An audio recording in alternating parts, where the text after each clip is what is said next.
Hi friends, welcome to my YouTube channel MD Saqib classes. आज हम लोग एक बहुत ही प्यारा क्लास 12th का पोएम है द सोल्जर। सोल्जर से तो आपको पता चल ही गया होगा कि हम एक सैनिक की बात कर रहे हैं और एक सैनिक जो अपने देश के लिए अपनी जान की बलिदान देते हैं, अपने हर कुछ सेक्रीफाई करता है। आज हम उसके बारे में पढ़ेंगे और ये बहुत ही प्यारा पोएम है रूपर्ट ब्रूक का। जरा हम पढ़ लेते हैं, उसके बाद जैसे जैसे जो वर्ड आएंगे उसको हम समझेंगे। चलिए, द सोल्जर, जिनके राइटर कौन है? Rupert Brooke. कौन है? Rupert Brooke. कहते हैं कि Rupert Brooke was born in a well to do academic family. Well to do academic family का मतलब होता है अच्छे सुखी संपन्न परिवार, पढ़े लिखे परिवार में इनका जन्म हुआ था, है ना। रूपर्ट ब्रूक का जो जन्म हुआ था वो अच्छे भले परिवार में हुआ था, पढ़े लिखे और हर चीजों से संपन्न परिवार में हुआ था।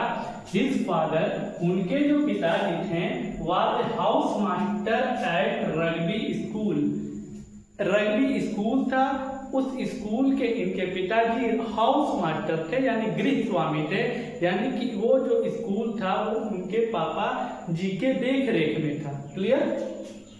आगे कहते हैं where Rupert was educated before going to King's College Cambridge. यहाँ पर ध्यान से समझिएगा कि ये जो कैम्ब्रिज है ना, कैम्ब्रिज कॉलेज जाने से पहले कैथोलिक कैम्ब्रिज में किंग्स कॉलेज है, इसको ध्यान से समझिए। कैम्ब्रिज में किंग्स कॉलेज है, वहां जाने से पहले रूपर्ट ब्रूक रग्बी स्कूल में ही पढ़ते थे। यानी कि कॉलेज, कौन सी कॉलेज? किंग्स कॉलेज, जो कैम्ब्रिज में है। कैम्ब्रिज में जाने से पहले रूपर्ट ब्रूक कहाँ पढ़ते थे? रग्बी स्कूल में ही पढ़ते थे। आगे कहते हैं कि W.B. ईट्स भी एक बहुत बड़े राइटर गुजरे हैं, बहुत बड़े पोएट गुजरे हैं। कहते हैं कि W.B. Eats the famous poet, ये बहुत ही प्रसिद्ध कवि हैं जो डिस्क्राइब्ड हिम, इनके बारे में बताते हैं। किनके बारे में? रूपर्ट ब्रूक के बारे में व्याख्या करते हैं एज द हैंडसमिस्ट। ये जो हैंडसमिस्ट देख रहे हैं ना, इसका मतलब होता है सबसे ज्यादा सुंदर। तो युवा मैन इन इंग्लैंड, यानी कि इंग्लैंड में जितने भी युवा कवि थे उन सब में सबसे ज्यादा हैंडसम कौन थे? रूपर्ट ब्रूक थे। आगे कहते हैं ही डाइड ऑफ स्पेक्टिसेमिया। स्पेक्टिसेमिया का मतलब होता है बॉडी में रक्त का जम जाना, थक्का जमना। कहने का अर्थ है कि जहर इंसान पी लेता है तो वो बॉडी में पॉइजन हो जाता है, तो ब्लड थक्का जम जाता है। तो उसी तरह स्पेक्टिसेमिया का मतलब है कोई जहरीला जीव या कीटाणु कुछ भी काट लिया होगा तो उनके बॉडी में जहर बन गया था, जिस जहर की वजह से उनकी मौत हो गई। कब हुई? On April 23, 1950। 23 अप्रैल 1915 में इनकी मृत्यु स्पेक्टिसेमिया के कारण हो गई। स्पेक्टिसेमिया मतलब बॉडी में रक्त का जम जाना, थक्का बन जाना। ठीक है, कुछ काट लिया होगा, सांप काट ले या और भी कोई जीव काट ले, जिनकी वजह से इनकी क्या हो गई? मृत्यु हो गई। ऑफ द आइसलैंड ऑफ लेमनस, लेमनस के द्वीप में, इन द एजियन, एजियन में एक द्वीप है, इस द्वीप का नाम क्या है? लेमनस। उस द्वीप में हो गया on his way to a battle of Gallipoli. Gallipoli के युद्ध में ये जा रहे थे, गैलीपोली के बैटल में जा रहे थे। उस बैटल में एजियन में एक लेमनस नाम का द्वीप है, जिस द्वीप पर 23 अप्रैल 1915 को इनकी स्पेक्टिसेमिया नामक नाम की वजह से, यानी स्पेक्टिसेमिया की वजह से इनकी क्या हो गई? मृत्यु हो गई। क्लियर? ये था रूपर्ट ब्रूक के बारे में। अब जो एक्चुअली में ये जो है ना सोनेट है, क्या है? ये जो पोएम है वो सोनेट है, और सोनेट जो है वो 14 लाइन की एक पोएम होती है, जिसके 6 लाइन को सिस्टेक्स कहते हैं और 8 लाइन को ऑक्टेव कहते हैं। समझ में आ रहा है? सोनेट 14 लाइन की एक कविता होती है, जिसको 2 पार्ट में डिवाइड किया गया है, 8 और 6 लाइन को सिस्टेक्स कहते हैं और 8 लाइन को ऑक्टेव कहते हैं। क्लियर? या आपसे ऑब्जेक्टिव में पूछा भी जाता है कि सोनेट कितने लाइन की होती है, तो 14 लाइन की। आगे देखिए, द सोल्जर, ये जो सैनिक के बारे में या सोल्जर के बारे में जो कविता पढ़ने वाले हैं, कहते हैं इस एक समरी है, इसको समझ लीजिए। The soldier is a beautiful sonnet, soldier जो है वो बहुत ही खूबसूरत सोनेट है, which has been composed by a war poet, जिसको कंपोज किया गया है, जिसको लिखा गया है, जिसको दर्शाया गया है, उतारा गया है, किनके द्वारा? ए वार पोएट, एक युद्ध के कवि के द्वारा। यानी कि ये जो रूपर्ट ब्रूक थे वो एक सोल्जर थे और इन्हीं के द्वारा ये कविता लिखी गई है।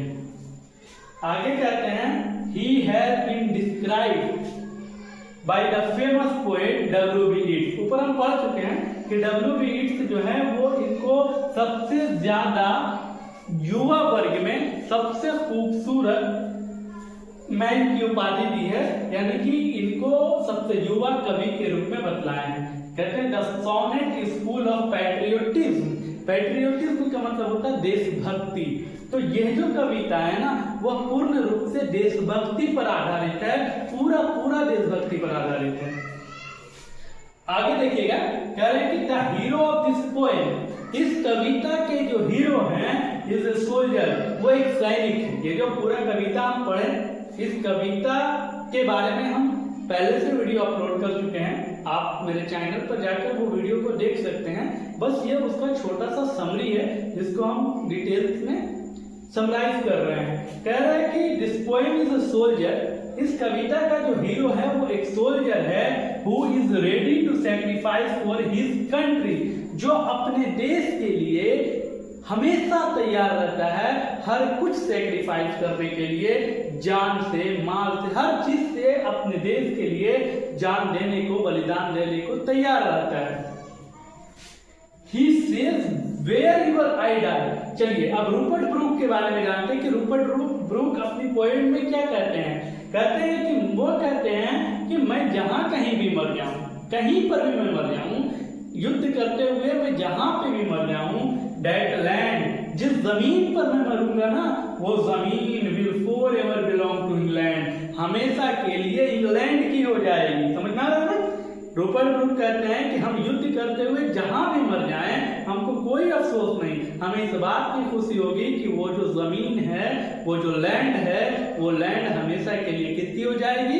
इंग्लैंड की हो जाएगी। यानी कि वो जो जमीन है वो हमेशा के लिए बिलोंग टू इंग्लैंड, इंग्लैंड से संबंधित हो जाएगी, इंग्लैंड की हो जाएगी। दैट लैंड, और वह जमीन, विल बी ग्रेट, महान हो जाएगा। क्यों महान होगा? क्योंकि वहां एक महान सोल्जर, इंग्लैंड का सोल्जर दफन है, इसलिए वो जमीन महान हो जाएगी, है ना, रिच हो जाएगी। आगे कहते हैं, आगे कारण भी बताएं कि बिकॉज, क्योंकि इन दैट सॉइल, क्योंकि उसमें वो मिट्टी, द एयर, वो हवा, वाटर, वो पानी, मेमोरीज, वो यादें, एंड थॉट्स, वो विचार of England will be found, जो इंग्लैंड में पाए जाते हैं, जो इंग्लैंड के विचार हैं, जो इंग्लैंड की पानी को, जो इंग्लैंड की मिट्टी, जो इंग्लैंड की हवा को सांस में लिया है, जो इंग्लैंड की मिट्टी से बना है, जो इंग्लैंड की यादें समाये हुए है, जो इंग्लैंड का विचार रखता है, वो व्यक्ति उस जमीन में दफन होगा, वो व्यक्ति उस जमीन में पड़ा रहेगा, वो व्यक्ति उस जमीन में मरेगा, इसलिए वो जमीन हमेशा हमेशा के लिए किसकी हो जाएगी? इंग्लैंड की हो जाएगी। Point clear? पॉइंट है? ओके। आगे कहते हैं कि that land will be Holi, और वह जो जमीन है, जिस जमीन पे मैं मरूंगा वो जमीन पवित्र हो जाएगा।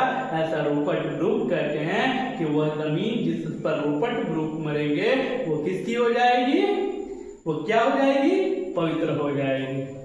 आगे देखिए, कहते हैं थस, इस प्रकार this poem shows how a soldier shows loyalty to his country.